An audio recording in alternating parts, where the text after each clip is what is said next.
Hello friends, welcome back to my channel. நம்ம சேனலுக்கு support பண்ணுற எல்லாருக்கும் ரொம்ப ரொம்ப நன்றி. இன்றைக்கி டேட் வந்து செப்டம்பர் 8, டைம் வந்து 10:49 ஆகுது. இன்றைக்கி பேங்க் நிஃப்டியில் லைவ் நம்ம பார்த்துடலாம். ஸோ வீடியோ வந்து நீங்கள் ஹையர் ரெசல்யூஷனில் கடைசி வரைக்கும் ஸ்கிப் பண்ணாமல் பாருங்கள். ஸோ இப்போ நான் என்ன பண்ணியிருக்கேன்னா, bank nifty 15 minutes time frame chart வந்து நான் ஓப்பன் பண்ணியிருக்கேன். இன்றைக்கி மார்க்கெட் ஓப்பன் ஆனது கேப் அப்பில் ஓப்பன் ஆயிருக்கு. ஸோ வெயிட் பண்ணி பார்ப்போம், ஏதாவது ஆப்பர்ச்சுனிட்டி வந்துச்சுன்னா நான் ப்ராஃபிட் புக் பண்ணி காமிக்கிறேன். ஓகே, இப்போ டைம் வந்து சரியாக 11:54 ஆகுது. ஸோ மார்க்கெட் வந்து இந்த இடத்துல சப்போர்ட் எடுத்து மேலே போயிட்டுருக்கு. இன்றைக்கி தேர்ஸ்டே வீக்லி எக்ஸ்பைரிங்னால ப்ரீமியம் ப்ரைஸில் கம்மியாக இருக்கும். அதனால் நான் வந்து லாட்ஸ் வந்து ஒரு 4 லாட் வாங்கி நான் அதிக ப்ராஃபிட் புக் பண்ணலான்னு இருக்கேன். ஸோ இங்கே வந்து நான் சப்போர்ட் அண்ட் ரெசிஸ்டன்ஸ் லைன்ஸ் வந்து நான் ட்ராப் பண்ணியிருக்கேன். ஸோ இந்த இதில் சப்போர்ட் எடுத்து மேலே போயிட்டுருக்கு. ஸோ நான் வந்து இந்த லெவல் வரைக்கும் வரும்னு நான் ப்ரிடிக்ட் பண்ணுறேன். ஸோ ப்ரீவியஸ் ஹை வந்து இங்கே இருக்குது, அதனால் இது வரைக்கும் வரும்னு நான் ப்ரிடிக்ட் பண்ணுறேன். ஸோ அதனால் நான் வந்து கால் சைடு வந்து போகலான்னு இருக்கேன்.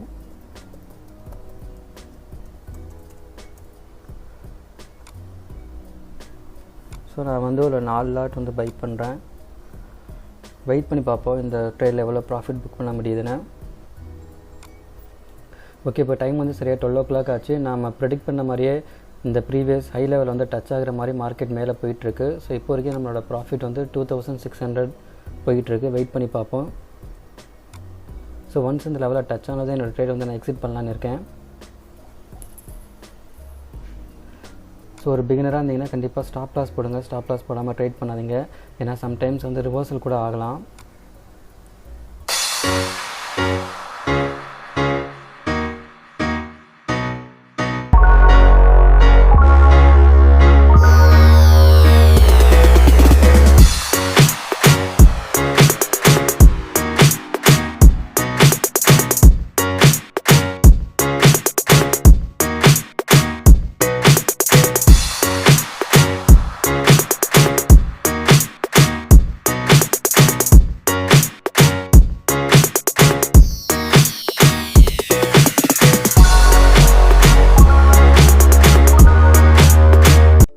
ஓகே, இப்போ டைம் வந்து சரியாக 3:08 ஆகுது. இப்போ வரைக்கும் நம்மளோட ஓவரால் ப்ராஃபிட் 3033 rupees வந்து புக் பண்ணியிருக்கோம். என்னோடய ஃபர்ஸ்ட் ட்ரேடில் 2146 புக் பண்ணேன். ரெண்டாவது ட்ரேடில் 887 rupees வந்து ப்ராஃபிட் புக் பண்ணியாச்சு. இன்றைக்கி வீக்லி எக்ஸ்பைரி, அதனால் நான் வந்து 4 லாட் வந்து பை பண்ணேன் என்னோடய 2 ட்ரேட்லையுமே. ஃபர்ஸ்ட் ட்ரேட் வந்து என்னோடய என்ட்ரி டைம் 11:54, எக்ஸிட் டைம் வந்து 12:35. ரெண்டாவது ட்ரேட் வந்து 12:36க்கு என்ட்ரி கொடுத்தேன். எக்ஸிட் டைம் வந்து 12:38. என்னோடய செகண்ட் ட்ரேட் வந்து நான் அப்ராக்சிமேட்டாக ஒரு 2 minutes தான் ஹோல்ட் பண்ணேன், ஒரு ஸ்கேல்பிங் மாதிரி பண்ணேன். ஓகே, இப்போ இந்த 2 ட்ரேட் நான் எப்படி எடுத்தேன்னு உங்களுக்கு எக்ஸ்பிளைன் பண்ணுறேன். என்னோடய ஃபர்ஸ்ட் ட்ரேட் வந்து நான் லைவாக என்ட்ரி கொடுத்துருப்பேன், அதை பார்த்துருப்பீங்க. எக்ஸிட் வந்து நான் ப்ரீவியஸ் டேவோட ஹை லெவல் மார்க் பண்ணியிருந்தேன். இந்த லெவல் டச் ஆனது எக்ஸிட் ஆகலாம், நான் வெயிட் பண்ணேன். அதே மாதிரி டச் ஆனதும் நான் வந்து எக்ஸிட் ஆகிட்டேன் என்னோடய ஃபர்ஸ்ட் ட்ரேடில். ஸோ அதுக்கு முன்னாடி இந்த இடத்துல வந்து ஒரு பியரிஷ் கேண்டில் வந்து ஃபார்ம் ஆச்சு. அப்படி இருந்தும் நான் வந்து ட்ரேடை வந்து எக்ஸிட் பண்ணலை, ஹோல்ட் பண்ணேன். ஏன்னா நான் மற்ற டேட்டா செக் பண்ணி பார்த்தப்போ எனக்கு மார்க்கெட் வந்து மேலே போகும் நான் ப்ரெடிக்ட் பண்ணேன். அதே மாதிரி கீழே, அதாவது இவ்வளோ தூரம் மார்க்கெட் இறங்கினாலும் கூட, லாஸில் போனாலும் கூட நான் கான்ஃபிடென்ட்டாக வெயிட் பண்ணேன்.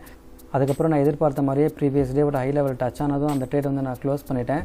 அதுக்கப்புறமேட்டு இந்த ப்ரீவியஸ் டேவோட ஹையை வந்து பிரேக் அவுட் ஆகும்போது வாலட்டாலிட்டி அதிகமாக இருக்கும். அந்த ஆப்பர்ச்சுனிட்டியை பயன்படுத்தி என்னோடய ரெண்டாவது ட்ரேட் வந்து எடுத்தேன்.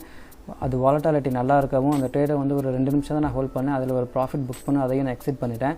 ஆக்சுவலாக எனக்கு வீக்லி எக்ஸ்பைரி, ப்ரீமியம் ப்ரைஸ் வந்து டைம் ஆக ஆக வந்து கம்மியாகிட்டே இருக்கும். பிகினர் வந்து ரொம்பவும் கவனிக்க வேண்டிய ஒரு விஷயம் என்னென்னா, ஆப்ஷன் பையருக்கு வந்து டைம் டிகே, அதை வந்து நீங்கள் ரொம்பவும் கவனிக்கணும். ஏன்னா டைம் ஆக ஆக இன்றைக்கி வீக்லி எக்ஸ்பைரிங்னால நமக்கு வந்து ட்ரேடை வந்து ரொம்ப நேரம் ஹோல்ட் பண்ணால் நமக்கு வந்து ப்ரீமியம் ப்ரைஸ் வந்து கம்மியாக நமக்கு லாஸஸ் வரதுக்கு அதிகமாக வாய்ப்பு இருக்குது.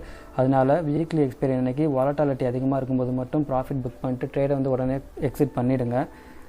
ஸோ அதுக்கப்புறம் இன்னொரு விஷயம் இன்றைக்கி நான் நோட் பண்ணதுன்னா, ப்ரீவியஸ் டேவோட ஹையை வந்து பிரேக் அவுட் ஆகிறப்போ வாலட்டாலிட்டி நல்லா இருந்தாலும் கூட ப்ரைஸில் வந்து அந்தளவுக்கு மூவ்மெண்ட் சரியாக இல்லை.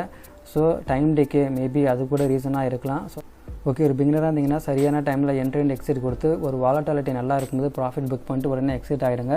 ஏன்னா நான் வந்து ரொம்ப நேரம் ஹோல்ட் பண்ணேன். ஆக்சுவலாக இந்த கேண்டில் வந்து இவ்வளோ தூரம் மேலே போகிறப்போ எனக்கு வந்து ப்ராஃபிட் வந்து 2700 சம்திங் இருந்தது. அப்படி இருந்தும் நான் வந்து இவ்வளோ தூரம் போகும் நான் ப்ரிடிக்ட் பண்ணேன், வெயிட் பண்ணேன். அதுக்கப்புறமேட்டு இந்த லெவல் டச் ஆனாலும் கூட எனக்கு வந்து ப்ராஃபிட் வந்து நான் புக் பண்ணது வந்து 2146 தான். ஆனால் அதுக்கு முன்னாடியே வந்து இந்த கேண்டில் க்ளோஸ் ஆனப்போ என்னோடய ப்ராஃபிட் வந்து 2700 சம்திங் இருந்துச்சு. ஸோ அதனால் ட்ரேடை வந்து வாலட்டாலிட்டி இருக்கும்போதே நான் வந்து இன்றைக்கி நோட் பண்ண விஷயத்தை உங்கள்கிட்ட ஷேர் பண்ணிக்கிறேன். வாலட்டாலிட்டி நல்லா இருக்கும்போதே ட்ரேடை வந்து ஒரு ப்ராஃபிட்டில் புக் பண்ணிவிட்டு க்ளோஸ் பண்ணிடுங்க, அது ரொம்பவே நல்லது. ஓகே, இந்த வீடியோ அவ்வளோதான். இந்த வீடியோவில் என்னால் முடிஞ்ச அளவுக்கு உங்களுக்கு எக்ஸ்பிளைன் பண்ணியிருக்கேன். இந்த வீடியோ பிடிச்சிருந்துச்சுன்னா மறக்காமல் லைக் பண்ணுங்கள், ஷேர் பண்ணுங்கள், என்னோட சேனலுக்கு சப்ஸ்கிரைப் பண்ணுங்கள். இந்த வீடியோட கருத்துக்கள் எது வந்தாலும் எனக்கு கமெண்ட்ஸில் சொல்லுங்கள். நெக்ஸ்ட் வீடியோவில் பார்ப்போம். அது வரைக்கும் தேங்க்ஸ், பாய்.